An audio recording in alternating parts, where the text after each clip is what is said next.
Ջերմությունը չի գոյություն ունենում։ Ոչ այն ձով, ինչպես դուք կարծում եք։ Այն, ինչ մենք զգում ենք որպես տաքություն, իրականում շարժում է ատոմների անդադար պարը, որը երբեք չի դադարում։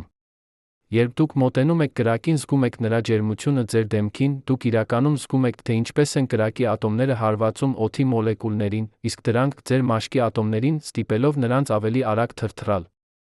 Ամբողջ տիեզերքը լի է այս անտեսանելի պարով։ Բայց գոյություն ունի մի սահման, որտեղ այս պարը կարող է գրեթե դադարել։ -273.15 աստիճան Ցելսիուս։ Ապացույցային 0։ Այնտեղ, որտեղ շարժումը մահանում է, իսկ իրականությունը սկսում է վարվել այնպես, որ խախտում է մեր ամենահիմնական ինտուիցիան։ Արդյոք կարող է գոյություն ունենալ աշխարհ առանց շարժման։ Արդյոք ժամանակը շարունակում է հոսել, երբ ամեն ինչ սառեցված է։ Արդյոք նյութը պահպանում է իր էությունը, երբ ատոմները դադարում են իրենց հավերժական թրթռումը։ Եվ ինչու է բնությունը թույլ չտալիս մեզ հասնել այդ վերջնական սահմանին։ Պատկերացրեք, որ ամբողջ տիեզերքը մի հսկայական սիմֆոնիկ նվագախումբ է։ Յուրաքանչյուր ատոմ երաժիշտ, որը նվագում է իր գործիքը։ Ձեր մարմինը, օդը, աստղերը, բոլորը կազմված են այս անտեսանելի երաժիշտներից, որոնք երբեք չեն դադարում նվագել։ Նույնիսկ այս պահին, երբ դուք կարծում եք, որ նստած եք անշարժ, ձեր մարմնի յուրաքանչյուր ատոմ թրթռում է միլիարդավոր անգամ վայրկյանում։ Այդ թրթռումն է, որ մենք անվանում ենք ջերմություն։ Այդ անդադար շարժումն է, որ մենք զգում ենք որպես կյանք։ Բայց ֆիզիկայի օրենքները թույլ են տալիս մի հնարավորություն, որը հնչում է ինչպես տիեզերական լռություն, կետ, որտեղ այս սիմֆոնիան կարող է գրեթե դադարել։ Յուրաքանչյուր անգամ, երբ դուք բացում եք սառնարանը, դուք տեսնում եք այս սկզբունքի աշխատանքը։ Սառնարանը չի ստեղծում ցուրտ, այն հեռացնում է ջերմությունը, դանդաղեցնում ատոմների պարը։ Ձեր սննդի մոլեկուլները, որոնք սովորաբար շարժվում են արագ, դանդաղում են, այդ դանդաղումը պահպանում է սննդի թարմությունը։ Նույն սկզբունքը, որը պահպանում է ձեր կաթը, կառավարում է նա տիեզերքի ամենախորը օրենքներից մեկը, էներգիան միշտ հոսում է ջերմից դեպի սառը, երբեք հակառակ ուղղությամբ։ Մարդկությունը միշտ հետապնդել է ծայրահեղությունները։ Մենք ուզում ենք իմանալ, թե ինչ է տեղի ունենում ամենաբարձր սահմաններում, լույսի արագությամբ, սխորոճների կենտրոնում, մեծ պայթյունի առաջին վայրկյանում, որտեղ ջերմաստիճանը հասնում էր միլիարդավոր աստիճանների։ Բայց գոյություն ունի մեկ այլ ծայրահեղություն, որը հավասարապես խորհրդավոր է ավելի անհասանելի, ամենացածր հնարավոր ջերմաստիճանը։ Գիտնականները անվանում են այն ապացույցային 0։ Այս կետում, տեսականորեն, ատոմները պետք է գտնվեն իրենց ամենացածր էներգետիկ վիճակում։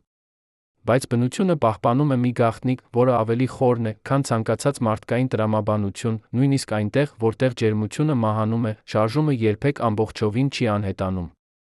Երբ դուք դնում եք սառույցի խորանարդ ձեր ըմպելիքի մեջ, դիտում եք, թե ինչպես է այն դանդաղ հալվում, դուք տեսնում եք էներգիայի հոսքը գործողության մեջ։ Սառույցի մոլեկուլները, որոնք սառեցված էին իրենց դիրքերում, սկսում են ավելի արագ թրթռալ, ներծծելով ջերմություն ձեր ըմպելիքից։ Ձեր ըմպելիքը սառում է, իսկ սառույցը հալվում։ Սա երկրորդ թերմոդինամիկական օրենքն է գործողության մեջ։ Այս պարզ ելույթը պարունակում է տիեզերքի ամենախորը օրենքներից մեկը։ Էներգիան միշտ հոսում է ջերմից դեպի սառը, երբեք հակառակ ուղղությամբ, եթե չկա արտաքին աշխատանք։ Սա նշանակում է, որ տիեզերքն ունի ուղղություն, սլաք, որը միշտ ցույց է տալիս դեպի ավելի մեծ անկարգություն։ Եվ հենց այս օրենքն է, որ դարձնում է ապացույցային 0-ն գրեթե անհասանելի։ Յուրաքանչյուր փորձ սառեցնելու նյութը պահանջում է էներգիա, այդ էներգիան ինքնին ստեղծում է ջերմություն։ Մենք հայտնվում ենք մի անվերջ հետապնդման մեջ, որտեղ նպատակը հեռանում է ամեն քայլի հետ։ Սա նման է փորձին հասնել հորիզոնին, որքան էլ դուք քայլեք, այն մնում է նույն հեռավորության վրա։ Բայց մարդկային հանճարը երբեք չի ընդունում անհնարինը։ Եթե մենք չենք կարող հասնել ապացույցային 0-ին, մենք կարող ենք գոնե մոտենալ նրան այնքան մոտ, որ տարբերությունը դառնում է գրեթե անտեսանելի։ Եվ այդ մոտեցումը բացահայտում է մի աշխարհ, որը ավելի տարօրինակ է, քան ցանկացած գիտական ֆանտաստիկա։ 1796 թվականին իտալացի գիտնական Ամեդեո Ավոգադրոն նստած էր իր աշխատասենյակում Թուրինում մտածում էր գազերի մասին։ Նա նկատել էր մի տարօրինակ օրինաչափություն՝ գազի ցանկացած նմուշ, անկախ նրանից թթվածին է, ազոտ, թե ջրածին, պարունակում է նույն քանակությամբ մասնիկներ, եթե ունի նույն ծավալը, ճնշումը, ջերմաստիճանը։ Այս պարզ դիտարկումը պարունակում էր հեղափոխական գաղափար՝ նյութը կազմված է անհատական, անտեսանելի միավորներից։ Ավոգադրոն չգիտեր, որ այդ անտեսանելի միավորները, ատոմները, երբեք չեն դադարում շարժվել։ Նա չգիտեր, որ ջերմությունը, շարժումը նույն ելույթի երկու անունն են։ Նա չէր կարող պատկերացնել, որ 200 տարի անց մարդիկ կսառեցնեն ատոմները այնքան, որ դրանք կդադարեն լինել անհատներ, կդառնան մի քվանտային ալիքի մաս։ Բայց Ավոգադրոյի աշխատանքը դրեց հիմքը։ Նա ցույց տվեց, որ նյութը ունի ատոմային կառուցվածք, նույնիսկ եթե չէր կարող տեսնել այդ ատոմները։ Նրա գաղափարները սկզբում մերժվեցին գիտական համայնքի կողմից։ Նա մեռավ 1853 թվականին, առանց տեսնելու իր տեսության հաղթանակը։ 100 տարի անց, 20-րդ դարի սկզբին, ֆիզիկոսները սկսեցին հասկանալ ջերմության իրական բնույթը։ Լյուդվիգ Բոլցմանը, ավստրիացի տեսաբան, ով ապրում էր Վիեննայում, տառապում էր խոր դեպրեսիայից, տեսավ ճշմարտությունը, որը ուրիշները չէին կարող տեսնել։ Նա հասկացավ, որ ջերմությունը ատոմների քաոսային շարժումն է։ Բոլցմանը ստեղծեց հավասարումներ, որոնք կապում էին միկրոսկոպիկ աշխարհը, անհատական ատոմների պարը, մակրոսկոպիկ աշխարհի հետ, ջերմաստիճանը, ճնշումը, էներգիան։ Նրա աշխատանքը ցույց տվեց, որ երկրորդ թերմոդինամիկական օրենքը, էնտրոպիայի աճը, պարզապես վիճակագրական անխուսափելիություն է։ Անկարգությունը միշտ աճում է, քանի որ անկարգ վիճակներ ավելի շատ են, քան կարգավորված վիճակները։ Պատկերացրեք մի սենյակ, որտեղ բոլոր օդի մոլեկուլները հանկարծ հավաքվում են մի անկյունում։ Տեխնիկապես, սա հնարավոր է ֆիզիկայի օրենքների համաձայն։ Բայց հավանականությունը այնքան փոքր է, որ դուք կարող եք սպասել տիեզերքի տարիքից ավելի երկար, դա երբեք չի տեղի ունենա։ Սա է էնտրոպիան, անկարգության չափումը, հավանականության չափումը։ Բոլցմանի ողբերգությունը խորն էր։ Նա տեսավ ճշմարտությունը, բայց նրա ժամանակակիցները մերժեցին նրա գաղափարները։ Նրանք չէին հավատում ատոմների գոյությանը։ Նրանք համարում էին, որ ջերմությունը մի տեսակ հեղուկ է, որը հոսում է տաք մարմիններից դեպի սառը մարմիններ։ Բոլցմանը հասկացավ, որ տիեզերքը շարժվում է դեպի ջերմային մահ, վիճակ, որտեղ ամեն ինչ կլինի նույն ջերմաստիճանում, ոչ մի էներգիա չի կարող հոսել, ոչ մի աշխատանք չի կարող կատարվել, ոչ մի կյանք չի կարող գոյություն ունենալ։ 1906 թվականին, սեպտեմբերի 5-րդ օրը, 66 տարեկան Լյուդվիգ Բոլցմանը կախվեց Իտալիայի Դուինոյում, որտեղ նա հանգստանում էր իր ընտանիքի հետ։ Նրա գերեզմանակարի վրա փորագրված է նրա ամենահայտնի հավասարումը՝ հավասար է բազմապատկած լոգո։ Էնտրոպիան հավասար է Բոլցմանի հաստատունին բազմապատկած վիճակների քանակի լոգարիթմով։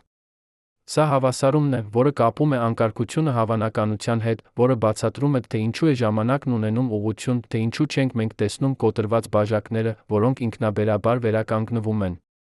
Բոլցմանի մահից 10 տարի անց Ալբերտ Այնշտայնը հրապարակեց մի հոդված, որը վերջապես ապացուցեց ատոմների գոյությունը։ Նա ուսումնասիրեց բրաունյան շարժումը, փոքրիկ մասնիկների պատահական պարը հեղուկի մեջ։ Երբ դուք դիտում եք փոշու մասնիկ արի ճառագայթում, որը պատահականորեն շարժվում է օդում, դուք տեսնում եք բրաունյան շարժումը։ Այնշտայնը ցույց տվեց, որ այս շարժումը պատճառված է անտեսանելի ատոմների բախումներով։ Օդի մոլեկուլները, որոնք շարժվում են բոլոր ուղղություններով, հարվածում են փոշու մասնիկին տարբեր կողմերից, ստիպելով այն պատահականորեն շարժվել։ Այնշտայնը ստեղծեց մաթեմատիկական մոդել, որը թույլ տվեց հաշվարկել ատոմների չափը, քանակը։ Երբ ֆրանսիացի ֆիզիկոս Ժան Պերենը փորձարարորեն հաստատեց Այնշտայնի կանխատեսումները 1009 թվականին, ատոմների իրականությունը դարձավ անվիճելի։ Բայց Բոլցմանը չէր ապրել այս հաղթանակը տեսնելու համար։ Նա մեռավ 3 տարի շատ վաղ, չիմանալով, որ նրա ամբողջ կյանքի աշխատանքը շուտով կճանաչվեր որպես հանճարեղություն։ Յուրաքանչյուր անգամ, երբ դուք եփում եք ջուր, տեսնում եք փոքրիկ պղպջակները, որոնք սկսում են ձևավորվել կաթսայի հատակին, դուք տեսնում եք Բոլցմանի տեսության ապացույցը։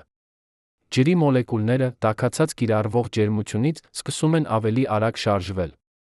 Նրանք բախվում են միմյանց, փոխանցում էներգիա, երբ նրանց արագությունը հասնում է որոշակի շեմի, նրանք կարողանում են խզել հեղուկի մակերույթը, փախչել որպես գոլորշի։ Սա եռումն է, ջերմության շարժման պարը իր ամենաինտենսիվ ձով։ Բայց եթե դուք կարողանայիք հակառակ գործընթացը տեսնել, եթե կարողանայիք դանդաղեցնել այդ մոլեկուլները, հեռացնել նրանց էներգիան, դուք կսկսեիք ճանապարհորդություն դեպի ապացույցային 0։ Ջերմաստիճանը չէ պարզապես թիվ թերմոմետրի վրա։ Այն չափում է ատոմների միջին կինետիկ էներգիան, նրանց շարժման էներգիան։ Երբ դուք ասում եք, որ սենյակի ջերմաստիճանը 20 աստիճան է, դուք իրականում ասում եք, որ օդի մոլեկուլները շարժվում են միջինում 500 մետր/րում։ Երբ դուք սառեցնում եք նյութը, դուք դանդաղեցնում եք այդ շարժումը։ Եվ տրամաբանությունը ենթադրում է, որ պետք է գոյություն ունենա մի կետ, որտեղ շարժումը դադարում է ամբողջովին։ Այդ կետը -273.15 աստիճան Ցելսիուս է, կամ 0 աստիճան Կելվինի սանդղակով։ Այս սանդղակը ստեղծել է բրիտանացի ֆիզիկոս Ուիլյամ Թոմսոնը, ով հայտնի է որպես Լորդ Կելվին։ Բայց բնությունը ավելի խորն է, քան մեր տրամաբանությունը։ Քվանտային մեխանիկան, որը կառավարում է ատոմների աշխարհը, պարունակում է մի սկզբունք, որը կոչվում է Հայզենբերգի անորոշության սկզբունք։ Գերմանացի ֆիզիկոս Վերներ Հայզենբերգը բացահայտեց 1927 թվականին, որ դուք չեք կարող միաժամանակ ճշգրիտ իմանալ մասնիկի դիրքը իմպուլսը։ Որքան ավելի ճշգրիտ դուք չափում եք դիրքը, այնքան ավելի անորոշ է դառնում իմպուլսը, հակառակը։ Սա ոչ թե չափման սահմանափակում է, այլ բնության հիմնական հատկությունը։ Մասնիկը իրականում չունի միաժամանակ ճշգրիտ դիրք իմպուլս։ Այն գոյություն ունի որպես հավանականությունների ամպ, որը տարածված է տարածության մեջ։ Սա նշանակում է, որ նույնիսկ ապացույցային զրոյում, որտեղ ատոմը պետք է լինի ամբողջովին անշարժ, այն պետք է ունենա որոշակի նվազագույն էներգիա։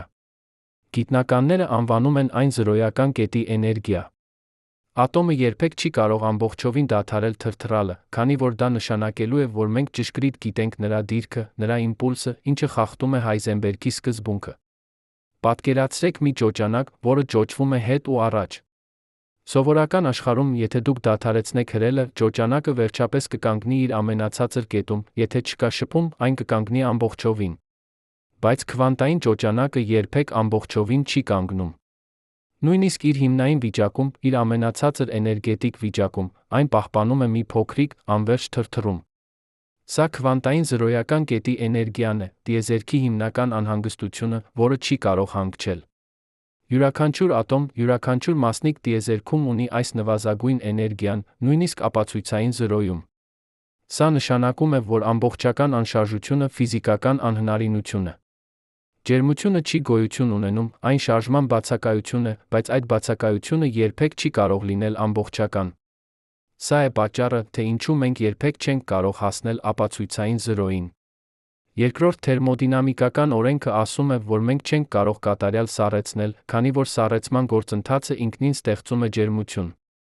Բայց նույնիսկ եթե մենք կարողանայինք հաղթահարել այդ խոչընդոտը, քվանտային մեխանիկան ասում է, որ ատոմները պահպանելու են իրենց զրոյական կետի էներգիան։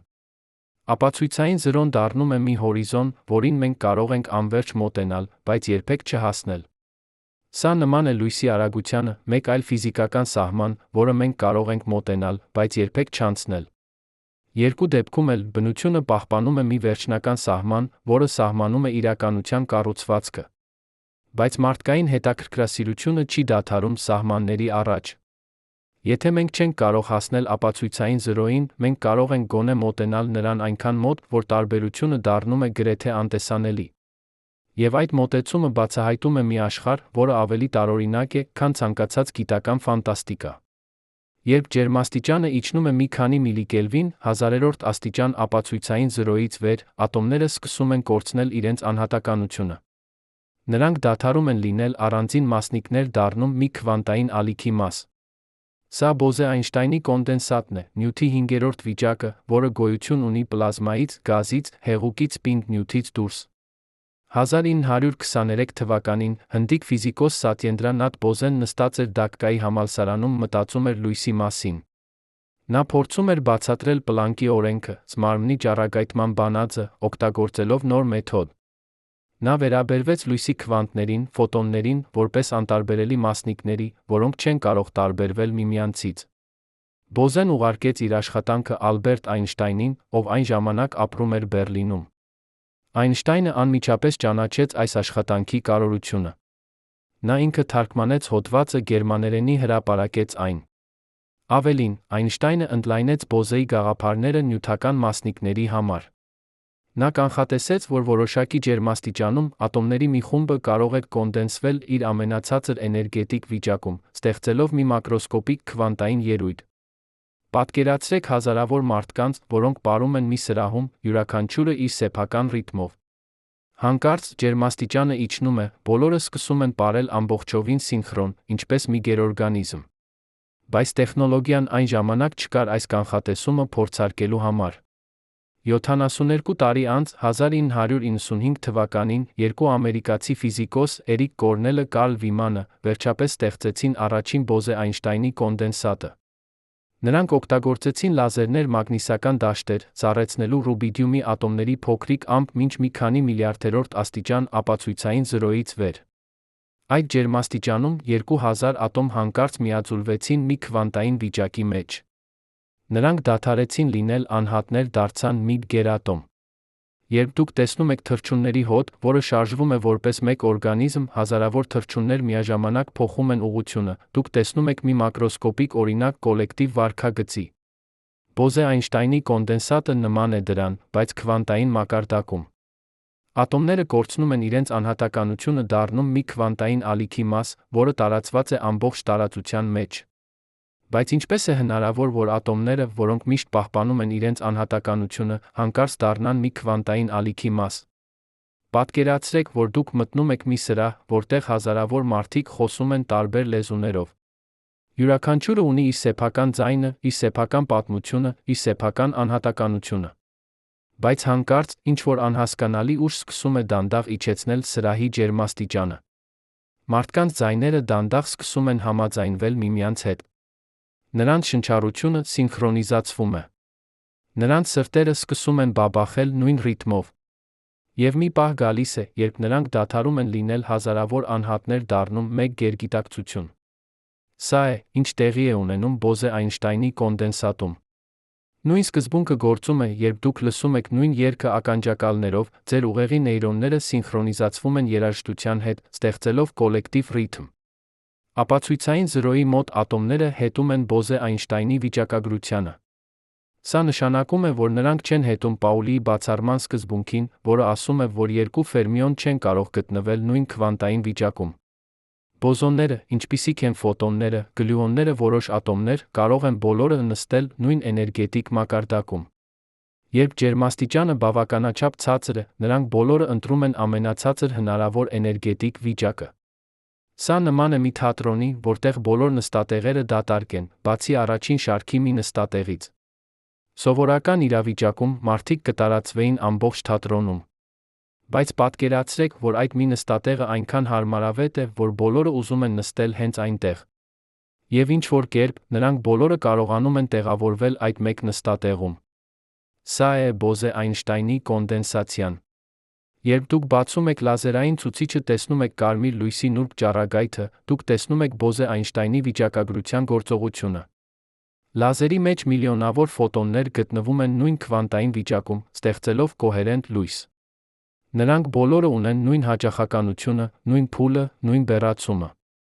Սա մակրոսկոպիկ քվանտային ելույթ է, որը դուք կարող եք տեսնել ձեր սովորական կյանքում։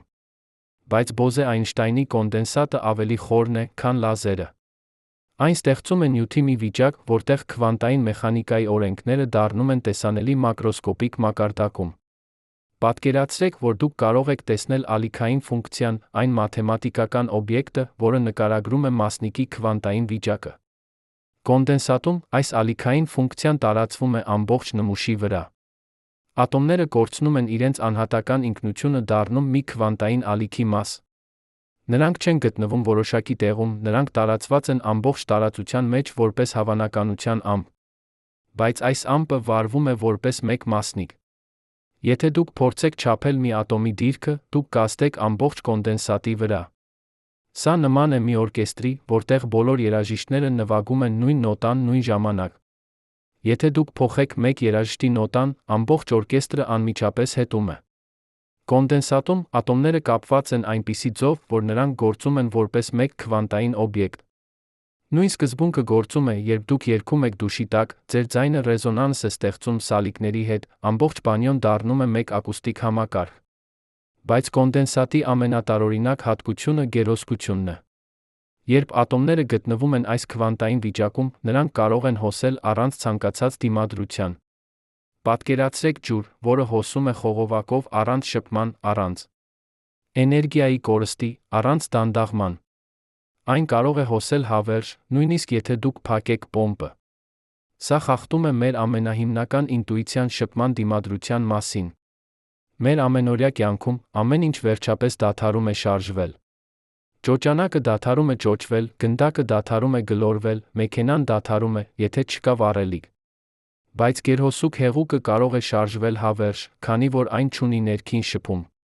Երբ դուք քայլում եք սառույցի վրա, սկսում եք սահել, դուք զգում եք շփման կրճատումը։ Գերհոսկությունը սա է, բայց ծայրահեղ աստիճանի հասցրած 0 շփում։ Գերհոսկությունը առաջին անգամ հայտնաբերվել է հեղուկ հելիումում 1938 թվականին։ Հոլանդացի ֆիզիկոս Հայկե Կամերլինգ Օննեսը, ով արդեն ստացել էր Նոբելյան մրցանակ գերհաղորդականության հայտնաբերման համար, նկատեց, որ հեղուկ հելիումը 2.17 կելվինից ցածր ջերմաստիճանում սկսում է վառվել տարօրինակ։ Նա տեսավ, որ հեղուկը կարող է բարձրանալ անոթի պատերով հոսել դուրս, հակառակ ծանրության ուժին։ Այն կարող էր ստեղծել հավերժական հոսքեր, շրջանակային շարժումներ, որոնք չէին դադարում։ Սա էր առաջին մակրոսկոպիկ քվանտային ելույթը, որը մարդիկ դիտարկեցին։ Պատկերացրեք, որ դուք լցնում եք ջուր մի բաժակի մեջ, ջուրը սկսում է բարձրանալ բաժակի եզրով հոսել դուրս, ինչպես անտեսանելի ձեռք լինի, որը քաշում է այն վեր։ Կամ պատկերացրեք, որ դուք խառնում եք ճաշի մեջ գդալ, գդալը շարունակում է պտտվել հավերժ, նույնիսկ երբ դուք հանում եք գդալը։ Սա է գերհոսկությունը, շարժում առանց էներգիայի կորստի։ Գերհոսուկ հելիումը ցույց տվեց, որ քվանտային մեխանիկան կարող է ազդել մակրոսկոպիկ աշխարհի վրա։ Մինչ այդ, գիտնականները կարծում էին, որ քվանտային էֆեկտները սահմանափակված են միկրոսկոպիկ աշխարհով, ատոմների մոլեկուլների աշխարհով։ Բայց գերհոսկությունը ցույց տվեց, որ ամբողջ հեղուկը կարող է վառվել որպես մեկ քվանտային օբյեկտ։ Երբ դուք տեսնում եք մագնիսական լիտացիա, մագնիսը, որը լողում է օդում գերհաղորդչի վերում, դուք տեսնում եք նույն սկզբունքը։ Գերհաղորդիչը, որը սառեցված է իր կրիտիկական ջերմաստիճանից ցածր, դադարում է ունենալ էլեկտրական դիմադրություն։ Էլեկտրոնները կարող են հոսել նրա միջով առանց ցանկացած էներգիայի կորստի, ստեղծելով հոսքեր, որոնք մերժում են մագնիսական դաշտը։ Սա մայսների էֆեկտն է, գերհաղորդիչը մերժում է մագնիսական դաշտը իր ներսից, ստիպելով մագնիսը լիտացիա անել։ Նույն սկզբունքը, որը թույլ է տալիս մագնիսական գնացքներին լողալ ռելսերի վերում, գործում է նա ձեր տանը, երբ դուք օգտագործում եք MRI սկաներ կամ մագնիսական ռեզոնանսային պատկերում։ Բայց ապացույցային 0-ի մոտ տեղի ունեցող ելույթները ավելի տարօրինակ են, քան պարզ գերհոսկությունը։ Ջերմաստիճանը իջեցնելիս, ատոմները սկսում են ցուցաբերել քվանտային վարքագիծ, որը սովորաբար անտեսանելի է մակրոսկոպիկ մակարդակում։ Նրանք կարող են գտնվել երկու տեղում միաժամանակ, կարող են անցնել պատերի միջով, կարող են ցուցաբերել ինտերֆերենցիա, ինչպես լույսի ալիքները։ Պատկերացրեք, որ դուք նետում եք մի քար լճի մեջ, այն ստեղծում է ալիքներ։ Եթե դուք նետեք երկու քար միաժամանակ, ալիքները կհանդիպեն կստեղծեն ինտերֆերենցիայի նմուշ, որոշ տեղերում ալիքները կուժեղանան, իսկ որոշ տեղերում կթուլանան։ Ապացույցային 0-ի մոտ, ատոմները վառվում են ինչպես ալիքներ, նրանք կարող են ստեղծել նմանատիպ ինտերֆերենցիայի նմուշներ։ Սա քվանտային ինտերֆերենցիան է, ելույթ, որը ցույց է տալիս ատոմների ալիքային բնույթը։ Երբ ատոմները սառեցված են ծայրահեղ ցածր ջերմաստիճանում, նրանց դե Բրոյլի ալիքի երկարությունը դառնում է համեմատելի նրանց միջ եղած հեռավորության հետ։ Սա նշանակում է, որ նրանց ալիքային ֆունկցիաները սկսում են համընկնել ինտերֆերենցիա ստեղծել։ Երբ դուք լսում եք երկու նմանատիպ հաճախականության ձայներ միաժամանակ, օրինակ երկու կիթառի լար, որոնք գրեթե նույն նոտան են նվագում, դուք լսում եք բիտ ձայնի ուժգնության պարբերական փոփոխություն։ Սա ակուստիկ ինտերֆերենցիա է։ Քվանտային ինտերֆերենցիան նույն սկզբունքն է, բայց ատոմների ալիքների համար։ Ապացույցային 0-ի մոտ ատոմները կարող են նա ցուցաբերել տունելային էֆեկտ։ Քվանտային մեխանիկայում մասնիկը կարող է տունելել պոտենցիալ պատի միջով, նույնիսկ եթե այն չունի բավարար էներգիա այդ պատը հաղթահարելու համար։ Սա նման է գնդակի, որը գլորվում է բլրի վրա, բայց բավարար արագություն չունի գագաթ հասնելու համար։ Սովորական ֆիզիկայում գնդակը կվերադառնա ետ։ Բայց քվանտային աշխարհում գնդակը կարող է տունելել բլրի միջով հայտնվել մյուս կողմում։ Երբ դուք օգտագործում եք USB ֆլեշ մեմորի, դուք օգտագործում եք տունելային էֆեկտը։ Ֆլեշ մեմորիի մեջ էլեկտրոնները տունելում են բարակ մեկուսիչ շերտի միջով, տեղեկատվություն գրելու ջնջելու համար։ Նույն սկզբունքը գործում է նա ռադիոակտիվ քայքայման ժամանակ, ալֆա մասնիկները տունելում են ատոմային միջուկի պոտենցիալ պատի միջով։ Բայց ապացույցային զրոյի մոտ տունելային էֆեկտը դառնում է մակրոսկոպիկ ելույթ։ Ամբողջ ատոմները կարող են տունելել պատերի միջով, ստեղծելով մի իրականություն, որտեղ նյութը կարող է անցնել պինդ խոչընդոտների միջով։ Սա խախտում է մեր ամենահիմնական ինտուիցիան նյութի անթափանցելիության մասին։ Պատկերացրեք, որ դուք կարող եք քայլել պատի միջով, կամ ձեր բանալին կարող է անցնել փակ դռան միջով։ Սա հնչում է ինչպես մագիա, բայց ապացույցային զրոյի մոտ սա դառնում է ֆիզիկական իրականություն։ Ատոմները կորցնում են իրենց դասական հատկությունները, դառնում քվանտային օբյեկտներ, որոնք հետում են քվանտային մեխանիկայի օրենքներին։ Ջերմությունը չի գոյություն ունենում, այն շարժման բացակայություն է, բայց այդ բացակայությունը բացահայտում է մի աշխարհ, որտեղ իրականությունը ինքնին դառնում է հեղուկ, որտեղ սահմանները մթագնում են, որտեղ հնարավորը անհնարինը միաձուլվում են մի քվանտային սիմֆոնիայի մեջ։ Բայց ինչու են այս ելույթները տեղի ունենում հենց ապացույցային զրոյի մոտ։ Պատճառը թաքնված է ջերմության կարգի մեջ եղած հիմնական կապի մեջ։ Ջերմությունը քաոս է, ատոմների պատահական շարժում, որը խանգարում է քվանտային կոհերենտությանը։ Երբ ջերմաստիճանը բարձր է, ատոմները շարժվում են այնքան արագ պատահական, որ նրանց քվանտային հատկությունները լվանում են։ Սա նման է օրկեստրի, որտեղ յուրաքանչյուր երաժիշտ նվագում է տարբեր երգ բարձր ձայնով։ Դուք չեք կարող լսել ցանկացած մեղեդի, քանի որ ամեն ինչ խառնվում է աղմուկի մեջ։ Բայց երբ ձայնը դանդաղ իջնում է, դուք սկսում եք տարբերել անհատական մեղեդիները։ Եվ երբ լռությունը գրեթե ամբողջական է, դուք կարող եք լսել նույնիսկ ամենանուրբ հարմոնիաները։ Ապացույցային զրոյի մոտ ջերմային աղմուկը գրեթե անհետանում է, քվանտային կոհերենտությունը դառնում է գերակշռող։ Ատոմները կարող են լսել միմյանց քվանտային վիճակները սինխրոնիզացվել։ Նրանք սկսում են վարվել ոչ թե որպես անհատական մասնիկներ, այլ որպես մի քվանտային համակարգի մասեր։ Երբ դուք մտնում եք լուռ գրադարան, ինստինկտիվորեն իջեցնում ձեր ձայնը, դուք ապրում եք նույն սկզբունքը։ Շրջակա միջավայրի ջերմաստիճանը, աղմուկի մակարդակը ազդում է ձեր վարքագծի վրա։ Ցածր ջերմաստիճանում դուք դառնում եք ավելի կոհերենտ, ավելի համաձայնեցված շրջակա միջավայրի հետ։ Սա է պատճառը, թե ինչու ապացույցային զրոն այնքան կարևոր է ֆիզիկայի համար։ Այն ոչ միայն ծայրահեղ ջերմաստիճան է, այն պատուհան է դեպի մի իրականություն, որտեղ քվանտային մեխանիկան դառնում է մակրոսկոպիկ ելույթ։ Այն թույլ է տալիս մեզ տեսնել տիեզերքի հիմնական կառուցվածքը, այն քվանտային ալիքները, դաշտերը, որոնք սովորաբար թաքնված են ջերմային քաոսի տակ։ Եվ այս հայտնաբերությունները ոչ միայն ակադեմիական հետաքրքրություն են։ Նրանք բացում են նոր տեխնոլոգիական հնարավորություններ, քվանտային համակարգիչներ, որոնք կարող են լուծել խնդիրներ, որոնք անհնարին են դասական համակարգիչների համար, գերճշգրիտ սենսորներ, որոնք կարող են չափել ծանրության ալիքները, քվանտային կապի համակարգեր, որոնք ապահովում են ամբողջական անվտանգություն։ Բայց գուցե ամենակարևորը այն է, որ ապացույցային զրոն մեզ ցույց է տալիս, որ իրականությունը ավելի հարուստ տարօրինակ է, քան մենք երբևէ պատկերացել ենք։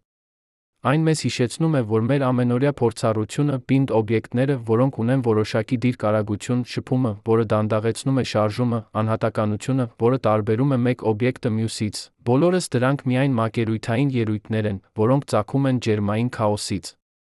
Ներքում, իրականության ամենախորը մակարդակում, տիեզերքը քվանտային ալիքների սիմֆոնիա է, որտեղ ամեն ինչ կապված է ամեն ինչի հետ, որտեղ տեղեկատվությունը հոսում է ակնթարթորեն, որտեղ հնարավորությունը իրականությունը պարում են հավերժական պար։ Ապացույցային զրոն մեզ հրավիրում է այդ պարին մասնակցել, տեսնել տիեզերքը այնպես, ինչպես այն իրականում է, ոչ թե մեռյալ նյութի հավաքածու, այլ կենդանի, շնչող, քվանտային գիտակցություն։ Մենք խոսեցինք ատոմների մասին, որոնք դադարում են պարել։ Մենք տեսանք, թե ինչպես են նրանք միաձուլվում քվանտային սիմֆոնիայի մեջ։ Բայց այժմ պետք է հարցնենք ավելի խորը հարց. ինչ է սա ասում մեզ ոչ միայն ատոմների, այլ ամեն ինչի մասին։ Ապացույցային զրոն միայն ջերմաստիճան չէ։ Այն հայելի է, որը ցույց է տալիս տիեզերքի ամենահիմնական օրենքը, յուրաքանչյուր համակարգ ձգտում է դեպի իր ամենացածր էներգետիկ վիճակը։ Երբ դուք դնում եք գնդակ լեռան գագաթին, այն գլորվում է ներք։ Երբ դուք ձգում եք լարված լարը, այն թուլանում է։ Երբ դուք բացում եք օծանելիքի շիշը, բուրմունքը տարածվում է սենյակում։ Սրանք բոլորը նույն սկզբունքի դրսույթներն են, բնությունը ատում է։ Լարվածությունը, ատում է կուտակված էներգիան, ձգտում է դեպի հավասարակշռություն։ Եվ ապացույցային զրոն այդ ձգտման ամենածայրահեղ արտահայտությունն է։ Սա կետն է, որտեղ նյութը փորձում է հասնել իր ամենացածր հնարավոր էներգիային։ Բայց քվանտային մեխանիկան ասում է, նույնիսկ այնտեղ նվազագույնը երբեք չի դառնում 0։ Պատկերացրեք ճոճանակ, որը դանդաղ կանգնում է։ Յուրաքանչյուր ճոճ դառնում է ավելի փոքր, մինչ վերջապես այն կախվում է անշարժ իր ամենացածր կետում։ Սա մեր ինտուիցիան է, ամեն ինչ վերջապես կանգնում է։ Բայց քվանտային ճոճանակը երբեք ամբողջովին չի կանգնում։ Նույնիսկ իր հանգստի վիճակում, այն պահպանում է մի անտեսանելի թրթռում, զրոյական կետի էներգիան։ Սա ոչ թե տեխնիկական մանրուք է, այլ տիեզերքի հիմնական հատկանիշ։ Գոյությունը պահանջում է շարժում։ Լինելը նշանակում է թրթռալ։ Երբ դուք նստում եք ամբողջովին անշարժ, ձեր սիրտը շարունակում է բաբախել։ Երբ դուք քնում եք ամենախորը քունը, ձեր ուղեղը շարունակում է ստեղծել ալիքներ։ Անշարժությունը միայն պատրանք է մակրոսկոպիկ աշխարհում։ Խորքում, միկրոսկոպիկ մակարդակում, ամեն ինչ միշտ շարժման մեջ է։ Այս սկզբունքը տարածվում է ամեն ինչի վրա։ Դատարկ տարածությունը, որը մենք կարծում ենք, որ ամբողջովին դատարկ է, իրականում եռում է քվանտային ֆլուկտուացիաներով։ Վիրտուալ մասնիկները, էլեկտրոն-պոզիտրոն զույգերը անընդհատ ծագում անհետանում են վակուումի մեջ, փոխառու են էներգիա Հայզենբերգի անորոշության սկզբունքից։ Նույնիսկ ամենադատարկ տարածությունը ունի էներգիա, վակուումի էներգիա։ Տիեզերքը երբեք իսկապես դատարկ չէ, երբեք իսկապես անշարժ չէ։ Այն նման է օվկիանոսի, որի մակերույթը կարող է թվալ հարթ, բայց խորքում միշտ գոյություն ունեն հոսանքներ, ալիքներ, կյանք։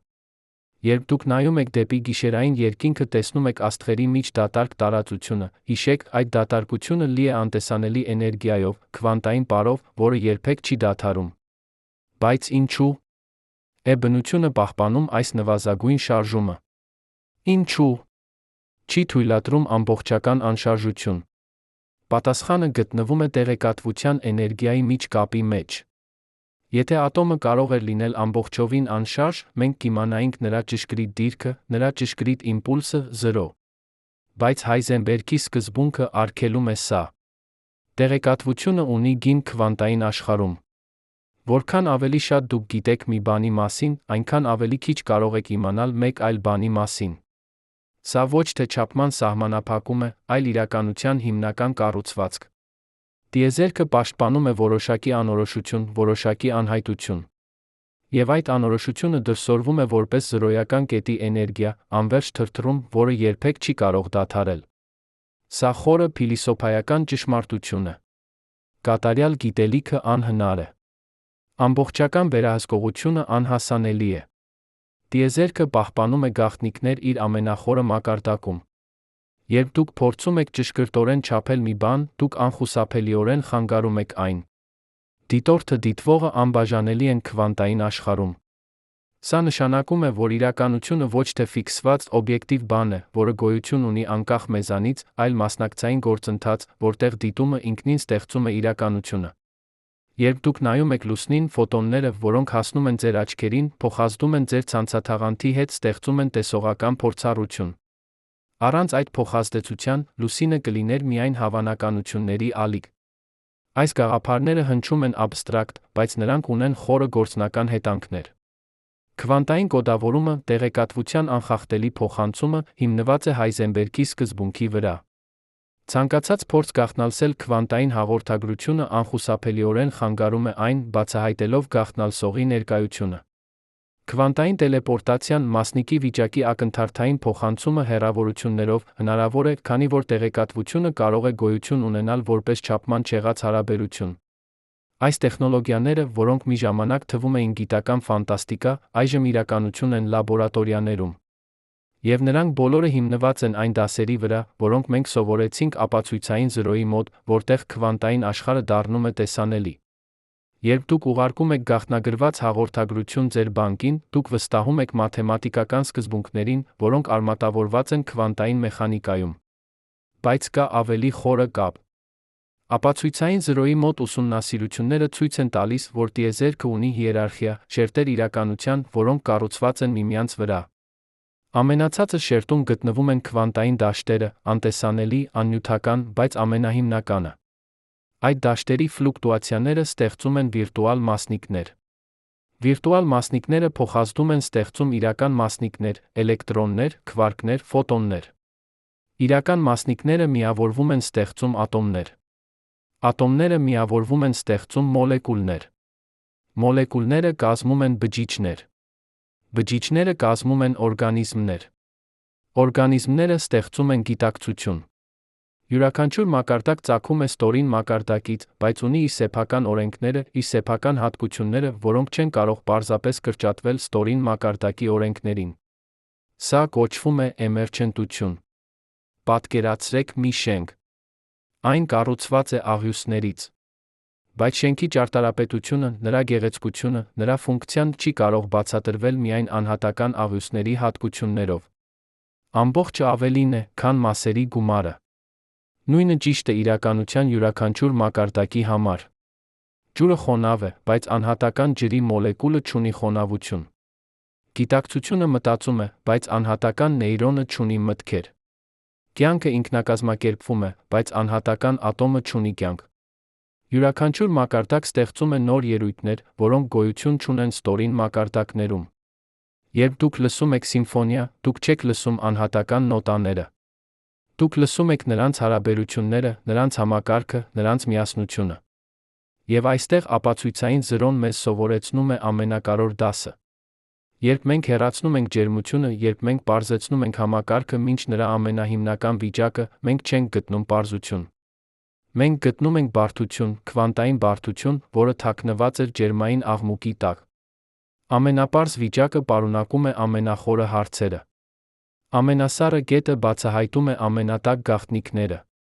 Սա պարադոքս է, բայց նա ճշմարտություն։ Բնությունը չի դառնում ավելի պարզ, երբ մենք խորանում ենք։ Այն դառնում է ավելի հարուստ, ավելի նուրբ, ավելի խորհրդավոր։ Երբ դուք մտնում եք անտառ, սկսում ուշադիր նայել, դուք չեք տեսնում պարզապես ծառեր։ Դուք տեսնում եք էկոհամակարգ, սնկեր, որոնք կապում են արմատները, միջատներ, որոնք փոշոտում են ծաղիկները, թռչուններ, որոնք տարածում են սերմերը։ Յուրաքանչյուր մակարդակ բացահայտում է նոր շերտ բարդության։ Ցուրտը չի գոյություն ունենում։ Այն միայն բացակայություն է։ Բայց այդ բացակայության մեջ մենք գտնում ենք ներկայություն, քվանտային զրոյական կետի էներգիայի ներկայություն, վակուումի ֆլուկտուացիաների ներկայություն, էմերջենտ ելույթների ներկայություն։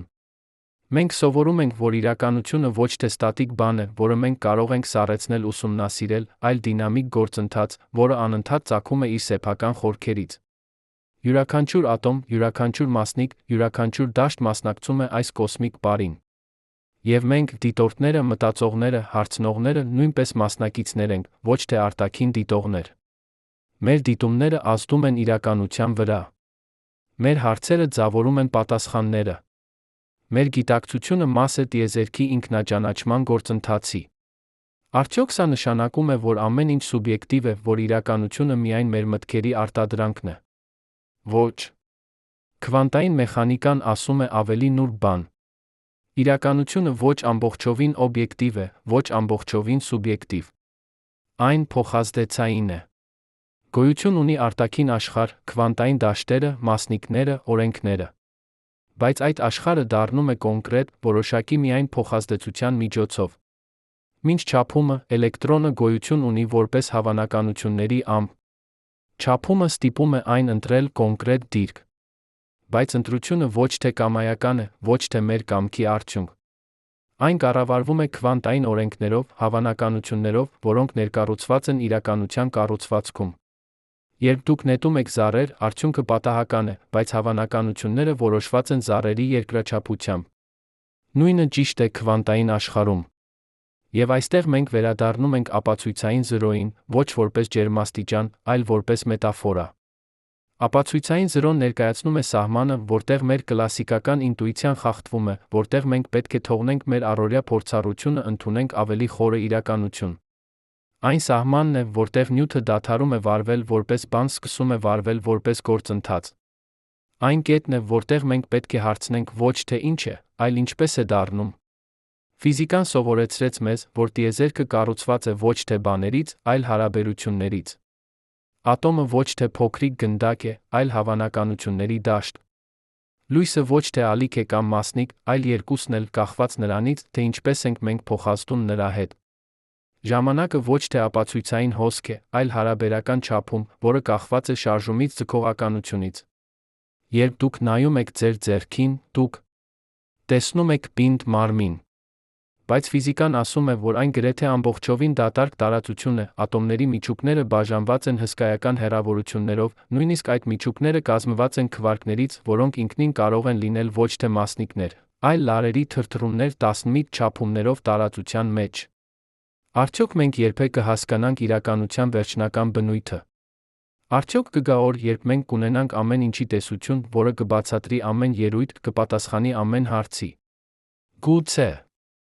Բայց ապացույցային զրոյի դասը ենթադրում է, որ յուրաքանչյուր պատասխան կբացի նոր հարցեր։ Յուրաքանչյուր շերտ, որը մենք մերկացնում ենք, կբացահայտի ավելի խորը շերտ։ Իրականությունը կարող է լինել անվերջ խորը, ինչպես ռուսական մատրյոշկա տիկնիկները, յուրաքանչյուր տիկնիկ պարունակում է ավելի փոքր տիկնիկ, անվերջ։ Կամ գուցե գոյություն ունի հիմք, վերջնական շերտ, որից դուրս ոչինչ չկա։ Բայց նույնիսկ եթե մենք հասնենք այդ հիմքին, մենք դեռ պետք է հարցնենք, ինչու է այդ հիմքը գոյություն ունենում, ինչու են այդ օրենքները այդպիսին, ինչու է ինչ-որ բան գոյություն ունենում, այլ ոչ թե ոչինչ։ Երբ երեխան հարցնում է ինչու, դուք պատասխանում եք, նա հարցնում է ինչու նորից։ Այս անվերջ շղթան հարցերի կարող է լինել ոչ թե նշան մեր տգիտության, այլ իրականության հիմնական կառուցվածքի արտացոլում։ Ցուրտը չի գոյություն ունենում։ Այն միայն բացակայություն է։ Բայց այդ բացակայության հետապնդումը բերեց մեզ դեպի ներկայության ամենախորը ձերը, քվանտային զրոյական կետի էներգիան, վակուումի ֆլուկտուացիաները, Բոզե-Այնշտայնի կոնդենսատները, գերհեղուկությունը, գերհաղորդականությունը։ Մենք սովորեցինք, որ տիեզերքը երբեք ամբողջովին չի հանգստանում, երբեք ամբողջովին չի դատարկվում, երբեք ամբողջովին չի բացահայտվում։ Այն պահպանում է գաղտնիքներ իր սրտում, անորոշություններ իր հիմքում, հրաշքներ իր ծայրահեղություններում։ Եվ գուցե դա լավագույնն է։ Գուցե տիեզերքը, որը ամբողջովին հասկանալի է, կլիներ տիեզերք, որը չարժե ապրելու մեջ։ Խորհրդավորությունը, անհայտը, հնարավորությունը սրանք են, որ տալիս են իմաստ մեր հետազոտությանը, մեր գիտությանը, մեր գոյությանը։ Երբ դուք կանգնում եք գիշերային երկնքի տակ, զարմանում եք աստղերի անվերջությանը, դուք զգում եք այդ խորհրդավորության կանչը։ Արդյոք ապացույցային զրոն վերջնական սահմանն է, թե՞ կան ավելի խորը սահմաններ, ավելի տարօրինակ ելույթներ, որոնք սպասում են բացահայտման։ Արդյոք մենք երբեք կհասնենք այն կետին, որտեղ ֆիզիկան դառնում է մետաֆիզիկա, որտեղ գիտությունը դառնում է փիլիսոփայություն, որտեղ հարցերը դադարում են ունենալ պատասխաններ, դառնում են պարզապես հարցեր, հավերժ, անպատասխան, բայց անխուսափելի։ Արդյոք մենք երբեք կհասնենք այն կետին, որտեղ ֆիզիկան դառնում է մետաֆիզիկա։ Հիշո՞ւմ եք, ինչպես սկսեցինք։ Ջերմությունը չի գոյություն ունենում։ Այն միայն բացակայություն էր, շարժման բացակայություն, էներգիայի բացակայություն։ Մենք մտածում էինք, որ հետապնդում ենք դատարկություն, անշարժություն, վերջ։ Բայց այժմ, երբ անցել ենք այս ճանապարհը, սառեցրել ատոմները մինչ գրեթե ապացույցային զրո, տեսել քվանտային աշխարհի հրաշքները, հասկացել էմերջենտության խորհուրդը, մենք գիտենք, որ սխալվել էինք։ Բացակայությունը ինքնին ներկայություն է։ Այն, ինչ չկա, ստեղծում է այն, ինչ կա։ Լռությունը ծնում է երաժշտությունը։ Դատարկությունը ձավորում է ձ. Անշարժությունը պարունակում է բոլոր շարժումների սերմերը։ Մենք փնտրում էինք կետ, որտեղ ամեն ինչ դադարում է, գտանք կետ, որտեղ ամեն ինչ սկսվում է։ Յուրաքանչյուր անգամ, երբ դուք զգում եք ձմեռային քամու սառնությունը ձեր դեմքին, դուք իրականում զգում եք ոչ թե ցուրտը, այլ ձեր սեփական ջերմության հեռանալը դեպի տիեզերքի անվերջ սառնությունը։ Դուք զգում եք ձեր ատոմների դանդաղումը, ձեր էներգիայի տարածումը դեպի անսահման։ Բայց նույնիսկ այդ սառնության մեջ, նույնիսկ ապացույցային զրոյի մոտ, կյանքը չի դադարում։ Քվանտային թրթռումը շարունակվում է։ Զրոյական կետի էներգիան երբեք չի անհետանում։ Տիեզերքը մերժում է ամբողջական լռությունը։ Բայց սա ավելին է, քան ֆիզիկա։ Սա մետաֆորա է մեր գոյության համար։ Մենք ապրում ենք աշխարհում, որը անընդհատ շարժման մեջ է, ատոմներից մինչ գալակտիկաներ, մտքերից մինչ քաղաքակրթություններ։ Մենք երազում ենք հանգստի մասին, կայունության մասին, վերջնական պատասխանների մասին։ Մենք փնտրում ենք այն կետը, որտեղ կարող ենք կանգնել ասել, այստեղ է ճշմարտությունը, այստեղ է վերջը։ Բայց ապացույցային զրոն սովորեցնում է մեզ, որ այդպիսի կետ գոյություն չունի։ Նույնիսկ ամենասառը, ամենահանգիստ, ամենապարզ վիճակը պարունակում է շարժում, անորոշություն, հնարավորություն։ Գոյությունը ինքնին պահանջում է դինամիկա։ Լինելը նշանակում է դառնալ։ Իրականությունը ոչ թե անշարժ բան է, որը մենք կարող ենք հասկանալ ամրագրել, այլ անընդհատ ծագող գործընթաց, որի մաս ենք մենք։ Երբ դուք փորձում եք բռնել ջուրը ձեր ձեռքում, այն հոսում է ձեր մատների միջով։ Երբ դուք փորձում եք սառեցնել պահը լուսանկարում, կյանքն արդեն շարժվել է հետագա։ Երբ դուք փորձում եք ամրագրել ճշմարտությունը բառերում, նրա իմաստը արդեն փոխվել է։ Սա ոչ թե թերություն է, այլ տիեզերքի հիմնական հատկանիշ։ Փոփոխությունը ոչ թե թշնամի է, այլ էություն։ Անորոշությունը ոչ թե խոչընդոտ է, այլ ազատություն։ Ինչ է սա ասում մեզ մեր սեփական կյանքի մասին։ Մենք փնտրում ենք կատարելություն, կատարյալ աշխատանք, կատարյալ հարաբերություններ, կատարյալ հասկացողություն։ Բայց Հայզենբերգի սկզբունքը ասում է, որ կատարյալ գիտելիքը անհնար է։ Որքան ավելի ճշգրիտ մենք փորձում ենք վերահսկել մեկ ասպեկտը, այնքան ավելի անորոշ է դառնում մյուսը։ Սա ոչ թե թերություն է, այլ տիեզերքի հիմնական հատկանիշ։ Անորոշությունը ոչ թե թշնամի է, այլ ընկեր։ Այն ստեղծում է տարածություն ազատության համար, ստեղծագործության համար, նորի համար։ Եթե ամեն ինչ լիներ կանխորոշված, եթե ամեն ինչ լիներ հայտնի, եթե ամեն ինչ լիներ սառեցված իր վերջնական վիճակում, ապա ո՞ր կլիներ տեղը ընտրության համար, փոփոխության համար, զարգացման համար։ Քվանտային անորոշությունը նույն սկզբունքն է, որը թույլ է տալիս մեզ ազատ լինել, ստեղծագործել, երազել։ Յուրաքանչյուր անգամ, երբ դուք կայացնում եք որոշում, փոքր թե մեծ, դուք օգտագործում եք այդ անորոշությունը, այդ բացվածությունը դեպի ապագան։ Յուրաքանչյուր անգամ, երբ դուք ստեղծում եք ինչ-որ բան նոր, նկար, երաժշտություն, գաղափար, դուք օգտագործում եք այն տարածությունը, որը տիեզերքը թողել է անորոշության համար։ Ձեր ստեղծագործությունը հնարավոր է, քանի որ ապագան բաց է։ Բայց արդյոք սա նշանակում է, որ ամեն ինչ պատահական է, որ ոչինչ իմաստ չունի, որ մենք պարզապես քվանտային ալիքների փրփուր ենք անիմաստ տիեզերքում։ Ոչ։ Քվանտային մեխանիկան ասում է ավելի նուրբ բան։ Անորոշությունը գոյություն ունի, բայց այն կառավարվում է օրենքներով։ Պատահականությունը իրական է, բայց այն ունի կառուցվածք։ Հավանականությունները ոչ թե կամայական են, այլ որոշված են ալիքային ֆունկցիաներով, որոնք ինքնին ենթարկվում են Շրյոդինգերի հավասարմանը։ Տիեզերքը միաժամանակ պատահական է, օրինաչափ։ Այն նման է ջազային իմպրովիզացիայի, երաժիշտները ազատ են ստեղծել, բայց նրանք աշխատում են հարմոնիայի, ռիթմի, կառուցվածքի սահմաններում։ Ազատությունը օրենքը ոչ թե հակադիր են, այլ լրացնող։ Երբ դուք պարում եք, դուք միաժամանակ հետում եք երաժշտությանը արտահայտում ձեր սեփական շարժումները։ Դուք ազատ եք, բայց ոչ անսահման։ Դուք ստեղծագործ եք, բայց ոչ կամայական։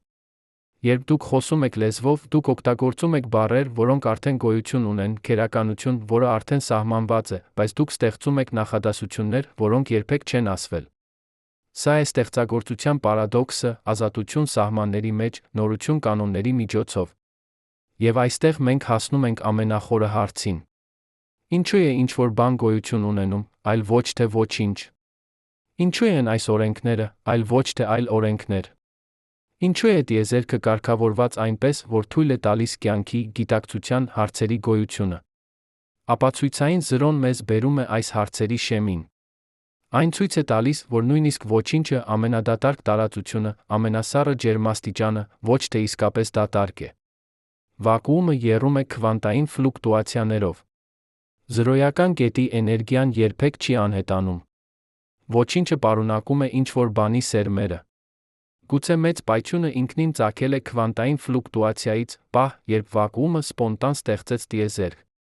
Գուցե մեր ամբողջ իրականությունը, բոլոր գալակտիկաները, բոլոր աստղերը, բոլոր մարդիկը արդյունք է մի քվանտային պատահականության, որը տեղի ունեցավ 13 միլիարդ տարի առաջ։ Երբ դուք նայում եք ձեր ձեռքին, մտածում եք, որ յուրաքանչյուր ատոմ այնտեղ ծագել է աստղի սրտում, դուք հասկանում եք, որ մենք բոլորս աստղային փոշի ենք, տիեզերքի ինքնաճանաչման միջոց։ Մենք ոչ թե պարզապես դիտում ենք տիեզերքը։ Մենք տիեզերքն ենք, որը դիտում է ինքն իրեն։ Յուրաքանչյուր մտք ձեր գլխում, յուրաքանչյուր զգացում ձեր սրտում, սրանք տիեզերքի ինքնագիտակցության ակտեր են։ Բայց արդյոք սա պատահական է, թե՞ անխուսափելի։ Արդյոք տիեզերքը նախագծված է կյանքի համար, թե՞ մենք պարզապես բախտավոր ենք գոյություն ունենալու։ Արդյոք ֆիզիկական հաստատունները, լույսի արագությունը, Պլանկի հաստատությունը, ձգողականության ուժը կարգավորված են ճիշտ այնպես, որ թույլ տան մեր գոյությունը, թե՞ մենք պարզապես ապրում ենք մի տիեզերքում, որը պատահաբար ունի ճիշտ պարամետրերը։ Գուցե գոյություն ունեն անվերջ շատ տիեզերքներ, մուլտիվերս, յուրաքանչյուրը տարբեր օրենքներով, մենք պարզապես պատահաբար գտնվում ենք այն տիեզերքում, որը թույլ է տալիս մեր գոյությունը։ Կամ գուցե գոյություն ունի ավելի խորը սկզբունք, ինչ-որ պատճառ, թե ինչու են օրենքները այդպիսին։ Մենք չգիտենք։ Եվ գուցե մենք երբեք չիմանանք։ Բայց հարցը ինքնին, այս անվերջ ինչուները, մաս են մարդկային լինելու։ Երբ երեխան հարցնում է ինչու անվերջ անգամ, նա ոչ թե նյարդայնացնում է մեզ։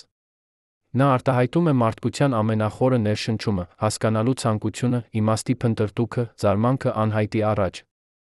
Եվ գուցե պատասխանները նվազ կարևոր են, քան հարցերը։ Գուցե փնտրտուքը ինքնին է նպատակը։ Գուցե զարմանքը ինքնին է իմաստը։ Ցուրտը չի գոյություն ունենում։ Այն միայն բացակայություն է։ Բայց այդ բացակայության հետապնդումը բերեց մեզ դեպի ներկայության ամենախորը ձերը։ Մենք սկսեցինք պարզ հարցով, ինչ կլինի, եթե հասնենք ապացույցային զրոյին։ Եվ մենք հայտնաբերեցինք, որ այդ հարցը բացում է դռներ դեպի քվանտային մեխանիկայի հրաշքները, դեպի իրականության բնույթի մասին փիլիսոփայական հարցերը, դեպի մեր սեփական գոյության իմաստի մասին էքզիստենցիալ խորհրդածությունները։ Մենք սովորեցինք, որ սահմանները, լույսի արագությունը, ապացույցային զրոն, Հայզենբերգի անորոշությունը ոչ թե պարզապես տեխնիկական սահմանափակումներ են, այլ պատուհաններ դեպի տիեզերքի ամենախորը ճշմարտությունները։ Յուրաքանչյուր անգամ, երբ դուք հասնում եք սահմանի, դուք սովորում եք ինչ-որ բան հիմնարար իրականության մասին։ Երբ դուք կանգնում եք ծովի եզրին, տեսնում եք հորիզոնը, դուք չեք տխրում, որ չեք կարող հասնել նրան։ Դուք զարմանում եք անվերջությանը, որը բացվում է ձեր առաջ։ Երբ դուք նայում եք գիշերային երկնքին, տեսնում եք աստղերի անհամար բազմությունը, դուք չեք հիասթափվում, որ երբեք չեք կարող այցելել նրանց բոլորին։ Դուք զարմանում եք տիեզերքի անսահմանությանը։ Սահմանները ոչ թե բանտ են, այլ հրավեր, շարունակել երազել, շարունակել փնտրել, շարունակել զարմանալ։ Արդյոք մենք մենակ ենք այս տիեզերքում։ Արդյոք գիտակցությունը, այս հրաշալի ունակությունը դիտել, մտածել, զարմանալ եզակի է երկրի վրա, թե տարածված է տիեզերքում։ Արդյոք կան այլ քաղաքակրթություններ, որոնք նույնպես սառեցնում են ատոմները, ուսումնասիրում են քվանտային մեխանիկան, հարցնում են նույն հարցերը։ Արդյոք նրանք նույնպես զարմանում են ապացույցային զրոյի մոտ, նույնպես հայտնաբերում են Բոզե-Այնշտայնի կոնդենսատները, նույնպես փնտրում են իմաստ-անիմաստ թվացող տիեզերքում։ Մենք չգիտենք։ Բայց ապացույցային զրոն սովորեցնում է մեզ, որ տիեզերքը լի է անակնկալներով։ Յուրաքանչյուր անգամ, երբ մենք կարծում էինք, որ հասկանում ենք ամեն ինչ, բնությունը ցույց է տվել մեզ նոր շերտ խորհրդավորության։ Գուցե կյանքը, գիտակցությունը, հարցերը ոչ թե պատահական անոմալիաներ են, այլ տիեզերքի հիմնական հատկանիշներ, անխուսափելի արդյունքներ ֆիզիկական օրենքների, որոնք ինքնին կարող են լինել ավելի խորը իմաստի արտահայտություններ։ Գուցե տիեզերքը ոչ թե մեռյալ մեքենա է, որը պարզապես գործում է, այլ կենդանի օրգանիզմ, որը զարգանում է, սովորում է, ինքնաճանաչում է մեր միջոցով։ Գուցե մենք ոչ թե պատահական դիտորդներ ենք, այլ անհրաժեշտ մասնակիցներ կոսմիկ պարում։ Եվ այստեղ, այս ճանապարհորդության վերջում, մենք վերադառնում ենք սկզբին։ Ցուրտը չի գոյություն ունենում։ Այն միայն բացակայություն է։ Բայց այդ բացակայության մեջ մենք գտանք ներկայություն, քվանտային զրոյական կետի էներգիայի ներկայություն, վակուումի ֆլուկտուացիաների ներկայություն, հնարավորության ներկայություն։ Մենք սովորեցինք, որ իրականությունը ոչ թե ստատիկ է, այլ դինամիկ։ Ոչ թե ֆիքսված, այլ հեղուկ։ Ոչ թե ամբողջովին հայտնի, այլ հավերժ խորհրդավոր։ Եվ գուցե դա լավագույնն է։ Գուցե տիեզերքը, որը ամբողջովին հասկանալի է, կլիներ տիեզերք, որը չարժե ուսումնասիրելու։ Խորհրդավորությունը, անհայտը, հնարավորությունը սրանք են, որ տալիս են իմաստ մեր գիտությանը, մեր արվեստին, մեր կյանքին։ Յուրաքանչյուր անգամ, երբ դուք սառեցնում եք սառույց ձեր սառնարանում, հիշեք, դուք դիպչում եք տիեզերքի ամենախորը գաղտնիքներին։ Յուրաքանչյուր անգամ, երբ դուք զգում եք ձմեռային քամին, հիշեք, դուք զգում եք ոչ թե ցուրտը, այլ ձեր սեփական ջերմության հեռանալը դեպի անվերջ տիեզերքը։ Յուրաքանչյուր անգամ, երբ դուք կայացնում եք ընտրություն, հիշեք, դուք օգտագործում եք այն անորոշությունը, որը ներկառուցված է իրականության հիմքում։ Դուք ազատ եք, քանի որ տիեզերքը բաց է։ Արդյոք կգա օր, երբ մենք իսկապես կհասնենք ապացույցային զրոյին։ Արդյոք կգտնենք միջոց հաղթահարելու երկրորդ թերմոդինամիկական օրենքը, խաբելու Հայզենբերգի սկզբունքը, սառեցնելու ատոմը մինչ ամբողջական անշարժություն։ Գուցե։ Բայց գուցե ավելի կարևորը հարցը չէ, արդյոք մենք կարող ենք հասնել, այլ ինչ ենք մենք սովորում ճանապարհին։ Յուրաքանչյուր միլիկելվին, որը մենք իջնում ենք դեպի ապացույցային զրո, բացում է նոր պատուհաններ դեպի քվանտային աշխարհ։ Յուրաքանչյուր փորձ սառեցնելու նյութը սովորեցնում է մեզ ինչ-որ բան նրա բնույթի մասին։ Յուրաքանչյուր հարց, որը մենք տանք, բերում է մեզ ավելի մոտ հասկանալուն, ոչ թե վերջնական պատասխանների, այլ ավելի խորը հարցերի։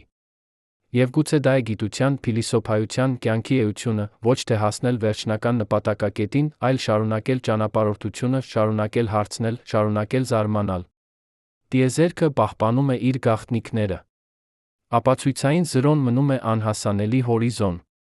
Բայց այդ հորիզոնի հետապնդումը արդեն փոխել է մեր աշխարհը։ Քվանտային համակարգիչները, գերհաղորդիչները, Բոզե-Այնշտայնի կոնդենսատները, սրանք բոլորը ծնվել են մեր փորձերից հասկանալ նյութը ծայրահեղ ցուրտում։ Եվ ապագայի տեխնոլոգիաները, քվանտային տելեպորտացիան, տոպոլոգիական քվանտային համակարգիչները կախված են մեր շարունակվող ուսումնասիրություններից այս ծայրահեղ սահմանում։ Բայց ավելի կարևորը տեխնոլոգիաներից մենք ստանում ենք իմաստություն։ Մենք սովորում ենք, որ սահմանները հրավերներ են, ոչ թե արգելքներ։ Որ անորոշությունը ազատություն է, ոչ թե թերություն։ Որ խորհրդավորությունը նվեր է, ոչ թե խոչընդոտ։ Երբ դուք նայում եք ձեր երեխային, որը հարցնում է ինչու անվերջ անգամ, դուք տեսնում եք այդ հետաքրքրասիրությունը, այդ զարմանքը, որը շարժում է գիտությունը առաջ։ Երբ դուք ստեղծում եք ինչ-որ բան նոր, դուք օգտագործում եք այն տարածությունը, որը տիեզերքը թողել է անորոշության համար։ Ցուրտը չի գոյություն ունենում։ Այն միայն բացակայություն է։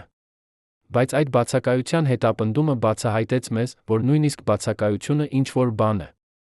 Նույնիսկ դատարկությունը լի է։ Նույնիսկ անշարժությունը շարժվում է։ Նույնիսկ լռությունը երգում է։ Տիեզերքը խոսում է մեզ հետ իր օրենքների լեզվով, իր ելույթների լեզվով, իր խորհրդավորությունների լեզվով։ Եվ մենք, դիտորդները, մտածողները, հարցնողները, մաս ենք այդ խոսակցության։ Մենք ոչ թե արտաքին դիտողներ ենք, որոնք ուսումնասիրում են օբյեկտիվ իրականություն։ Մենք մասնակիցներ ենք կոսմիկ պարում, որտեղ դիտումը ստեղծում է իրականությունը, որտեղ հարցը ձևավորում է պատասխանը, որտեղ գիտակցությունը տիեզերքի ինքնաճանաչման միջոցն է։ Յուրաքանչյուր ատոմ ձեր մարմնում ծագել է աստղի սրտում։ Յուրաքանչյուր մտք ձեր գլխում արդյունք է միլիարդավոր տարիների էվոլյուցիայի։ Դուք աստղային փոշի եք, որը սովորել է մտածել, զգալ, զարմանալ։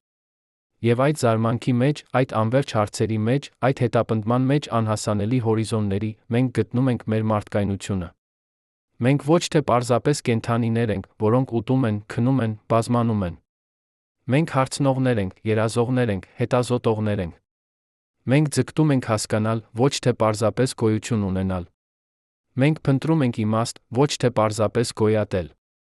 Եվ այդ փնտրտուքը, անկախ նրանից, արդյոք մենք երբեք կգտնենք վերջնական պատասխանները, ինքնին տալիս է իմաստ մեր կյանքին։ Ապացույցային զրոն մնում է անհասանելի։ Բայց այդ անհասանելիությունը ոչ թե պարտություն է, այլ հրավեր, շարունակել փնտրել, շարունակել հարցնել, շարունակել զարմանալ։ Տիեզերքը անվերջ խորն է։ Եվ մենք փոքրիկ, կարճատ, բայց գիտակից արարածներ ունենք արտոնություն ուսումնասիրելու այն, զարմանալու նրան, սիրելու նրան։ Ցուրտը չի գոյություն ունենում։ Այն միայն բացակայություն է։ Բայց այդ բացակայության մեջ մենք գտանք ամբողջ տիեզերք։